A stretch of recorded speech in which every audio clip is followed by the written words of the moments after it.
Welcome back to Friday Football Fever. Through the first 9 weeks of the high school football season, we've shown highlights of more than 70 games, and I sorted through all of them to give you our plays of the year.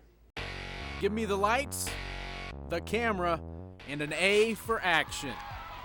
We start with our hands team. Capen's Tyler Newlick uses just 5 fingers to haul this one in for 6 points.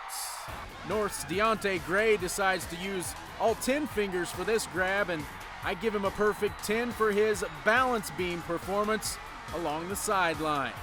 And this has got to be the catch of the year by Northwest Markel Oliver. That's larceny, folks. He steals it from the defender, stays on his feet, and scores. Blake Bell had his fair share of scores through the air, laying it in the arms of Brandon Weber and letting Tyler Nance go up and get this one while getting a foot down for the touch. Max Nick Gawanda has some touch as well with the tip drill, solo style. And Mulvane's Brandon Ward must be a waiter and good at it because he gets a 6-point tip from the Great Bend defense. Now, most of us think of 8-man football being a running game, but not in Caldwell. The Blue Jays' Dalton Whaley stays on his feet to put his jersey number on the board. Now it's time for a little in-your-face football. And nobody has a more in-your-face running style than Hutchinson's Josh Smith, a.k.a. Moose. He can play quarterback or fullback, and the results are often the same. Another power runner is Bueller's Jordan Oden. He'll run over you and run around you, whatever it takes to find pay dirt. Now it's time to recognize the special teams, specifically from left to right, the Salina Central, Wichita West, and Capen kickoff return teams, who make holes big enough for Jesse Wassenberg, Dontrez Washington, and Dylan Knox to take it to the house. And maybe you didn't know, Collegiate's Brett Lemaster is the master when it comes to punt returns, thanks to his blockers and a little Ricky Bobby shake and bake.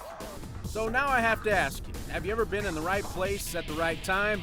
These guys have. Cheney's Micah Burke picks up his teammate's fumble for the touchdown. Heights' Jordy Clark knows about being in the right place at the right time. With 6 guys around the ball, it comes down in Clark's hands for the score. Speaking of hands, how about the hands of the dad on the lower right? Getting air and not fumbling the little one. And how about this coincidence? Pretty Prairie's Brandon Keeler with the pick 6. All I can say is right place, right time. Now for the fantastic finishes. In week 1, Mulvane's Gus Strunk hits A.J. May for the go-ahead score and the 34-28 win over Great Bend. And last week, Heights and Southeast were tied at 21 when Daniel DeShazer fields the punt and weaves his way for the touch and a 28-21 victory. And kudos to Coach Brock at South.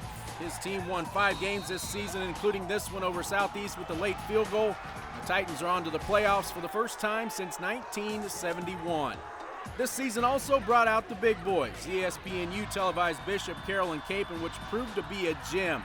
Took Tyler Nance running in this 2-point conversion to get the Golden Eagles a 36-34 win. And now to the top plays of the year, starting with Dodge City's Nick Brady, who makes a great spinning catch only to get lit up by a North defender. But it takes a bunch to bring down Brady. He goes on for the touch. And if you haven't seen this guy play, you better. Wichita Trinity's Morgan Burns is a man with the rock in his hands.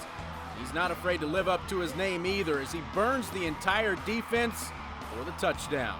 And yes, we have our own mascot for the number 1 play. And it happened in week 1 on Thursday night. Northwest DeMarcus Robinson is upended by 2 Crusaders, puts the hands down and says, "I got this," staying on his feet and finding the pylon for a 16-13 Grizzlies win.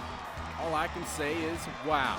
And that'll do it for our plays of the year, but one area coach is upset there's not more. How's that not a warning? You got to give me a warning. Okay, Brandon, we won't go until we kiss the homecoming queen, but first, she has to make sure she looks good for the big finish.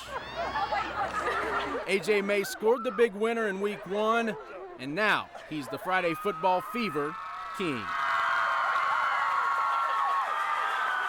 There you have our plays of the year, sealed with a kiss. And with that, it's time for another timeout.